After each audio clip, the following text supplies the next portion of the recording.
Hey, welcome to Look to the Children again. It's March already, which is crazy to believe. I'm Dr. Eric Wolke, and I have the pleasure of having Dr. John Deo on with me today. Just want to give a huge shout out to Dr. Stu Hoffman and Cairo Secure and all that they do for the chiropractic profession and allowing us to do awesome shows like this. And just always being there for us when we need them in our office. We have a practice in Grand Rapids, Michigan, and we see lots of kids and families and have a great time. Anytime we have any questions or need any support from the malpractice side, Cairo Secure is the place to go, and they get back to us so quick and always have been super helpful with everything that we need.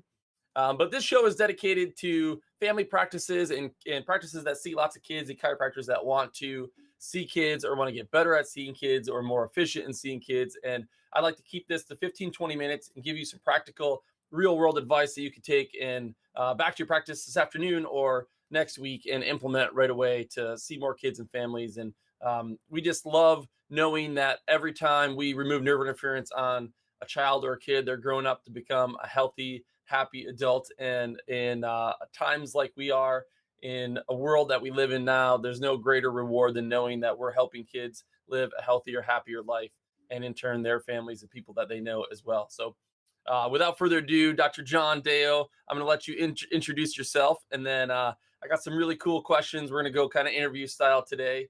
And yeah, let's get at it. So, who are you? Where do you go to school? How long have you been in practice? Awesome. I've been practicing for about 5 years now in the Grand Rapids area primarily, and graduated from Palmer back in 2017.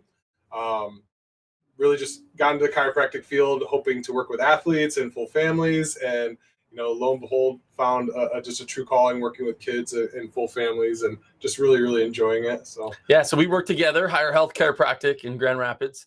And so, about how many kids a week are you adjusting? I'd say in our clinic we'll have anywhere between 200 to 300 kids come in a certain week. Yep. It's one of the blessings of being in Grand Rapids where we have a lot of large families. So being able to create a big impact into the community and help those families out, that's one of our major goals. Yeah, and one of the things that I think is really cool about our clinic and our demographic is we have families that have been coming for 10 years Yeah. plus into our clinic. So we're first question I want to ask you is when a new family starts or we're connecting with a new family, what are some go-to things that you bring up, or how do you steer the conversation towards lifetime wellness care or chiropractic care for asymptomatic kids? I think from a lot of the docs I hear of, that's kind of something that y'all struggle with is how do we communicate the value of chiropractic to an asymptomatic child when we're checking for nerve interference and subluxation. So a lot of the times they'll present symptomatic or they'll come with a family. So how do you bridge the gap between symptom based care for kids and asymptomatic based care for kids? Yeah, a lot of times I try to establish what the goals are for that parent and what the goal is for the kid. If they're asymptomatic and they just want to live a healthy, drug-free life and be able to function on a high level, that's what we're going to communicate and connect with. But with establishing those goals, it's for one, finding out what is most important to them, and then talking about the world of preventative care versus reactive care. And so in preventative, we want to get ahead of those aches and pains and those bumps and bruises that might come up. But also we want to let them know that their body has an amazing ability to adapt, especially when it's functioning and firing on all cylinders. So bridging that gap and connecting with them as quickly as possible, while also establishing a rapport and an excitement for just future health and well-being rather than being reactive, which is what they're used to. That's probably the first step that I do. Yeah, and what's cool is this isn't really usually just a one-time piece of education, and then the first time you meet them, now they're sold for life. Yep. It's a process. So Dr. John is fantastic at table talk and connecting to families and individuals about all of this from like literally a day-to-day visit. And so walk me through that process. Let's say I'm a dad and I just brought in my son because he got hurt playing basketball, and his back was hurting him. So I'm thinking, you know, two adjustments and his back's going to be better. And I come in, I see his x-rays. I'm like, okay, I commit to an initial version of care, but I'm still kind of like, I'm not getting adjusted, just he's getting adjusted. And what are just some normal conversations you're having when you're adjusting my son and you're seeing him improve? Like, how do you start to connect that to wellness care and like lifetime care? Yeah, so a lot of times, like you said, we address the major concern that they first come in with, and then just putting in the idea of, hey, just like how your son practices basketball on a consistent basis, we talk about consistency with chiropractic care. And then throughout the entire process with different evaluations, we're, communicating to this mom or dad, whoever's bringing them in, hey, it takes time and repetition, just like it takes time and repetition to work on that jump shot. You don't just go and make a couple swishes and a couple banks and now you're good. It takes that time. And so we talk about the long game, not just the, hey, short game, play the next game. It's play the next season, play the rest of your life. Yeah. So maybe mention, I think one of the things you're really gifted at is taking advantage of clues that they give you. Yep. So I'm going to give one example and then you can give a couple other examples. So I think this will really help you guys too.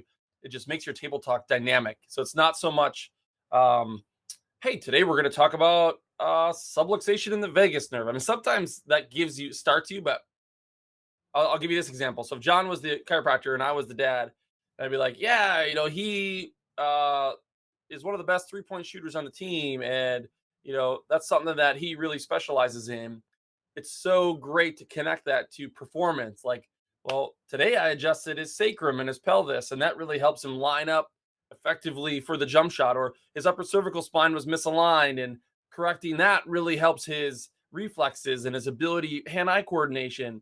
And I can connect that to, the fact that he likes to play that sport because the dad just mentioned it. Mm-hmm. So give me some examples on, stuff you've seen in the last couple of weeks, or examples or scenarios that you've been able to tie real life things that they're going through to the end goal of chiropractic care, improving performance or their lifestyle or something like that.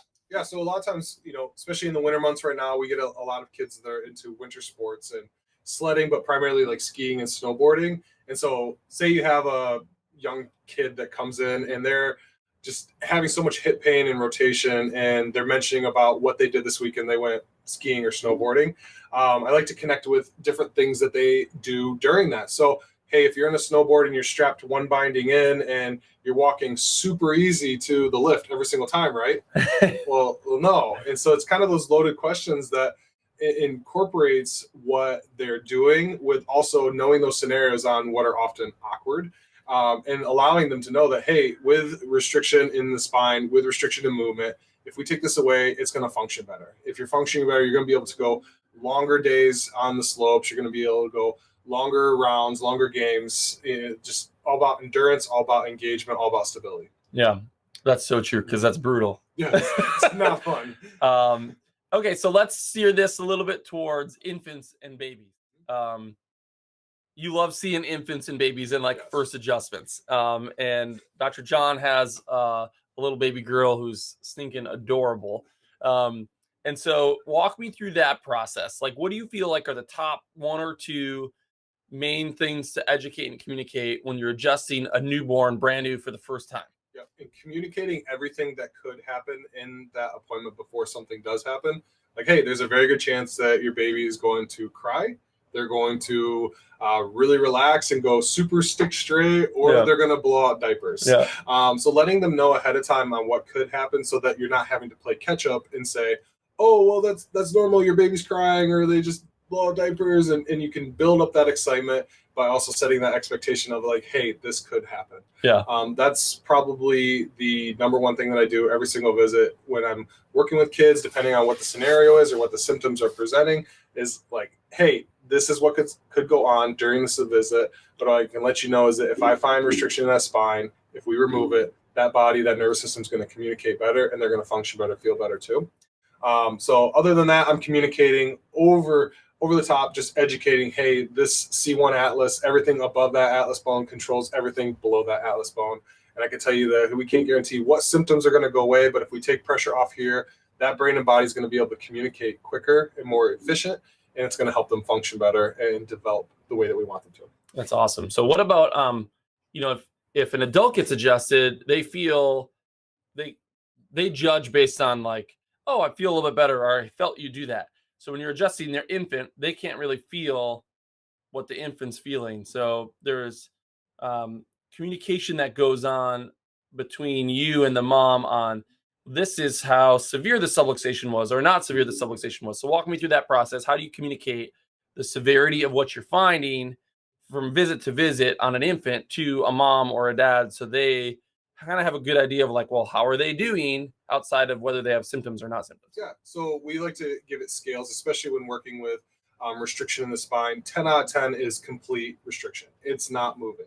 And so we like to actually get the parents involved with that, where it's not just us performing the adjustment on the child, but it's also getting mom and dad involved. So a lot of times I like to use a forearm or a wrist.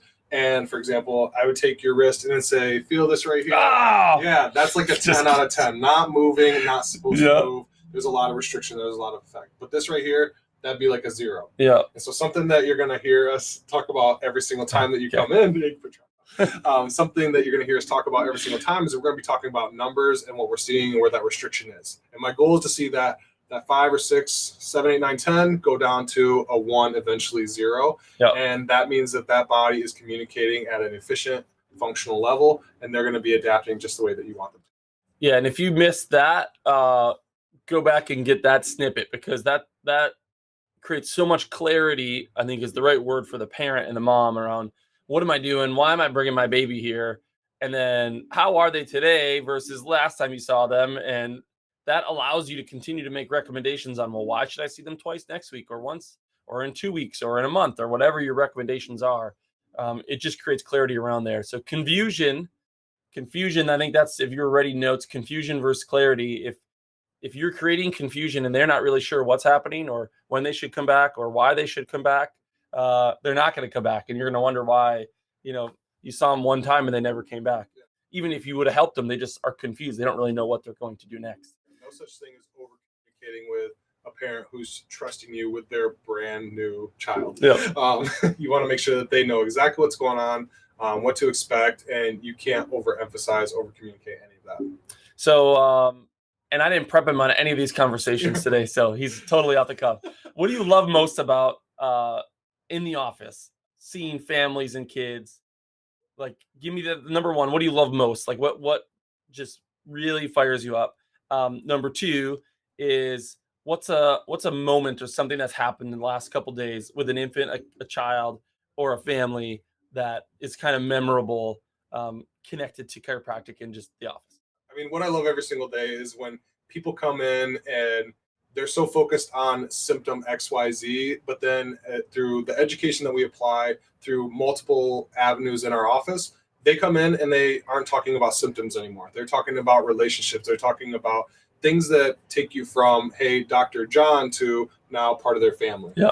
And that's one thing that I just absolutely love being is a part of people's, families as they're growing, as they're expanding, and being able to just give my life experiences with, my 1 year of experience with being a father and giving that kind of information, just connecting with them. That's one of my very favorite things, but also just seeing healthy, happy families turn into healthy, happy communities. One thing that happened here this last week, we're already towards the end of the week, but we get a lot of kids that will come in with certain digestive issues. And my favorite conversation is when, we talk about, hey, how's, little Johnny doing with going to the bathroom, sitting on the bathroom, how's that go? Or sitting on the toilet, how's that doing?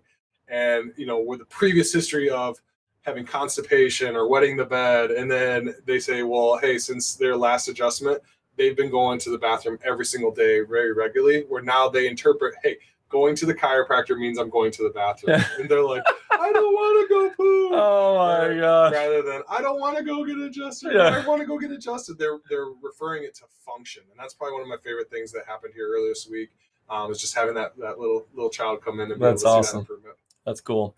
Well, thank you guys so much. Hopefully you got something out of that you could take back to your practice and just improve your table talk, your ability to communicate to families and kids and parents about lifetime family wellness care and subluxation-based chiropractic care. That's really our goal and our mission, is to see as many kids as we can and families and just improve the health of our community in a big way. And so thanks again to ChiroSecure and Dr. Stu for all that you do for the chiropractic profession, hosting these shows. Don't miss Dr. Monica Berger. She hosts the third Thursday of every month. And we'll be back again the first Thursday in April with Look to the Children's Show. Have a fantastic week.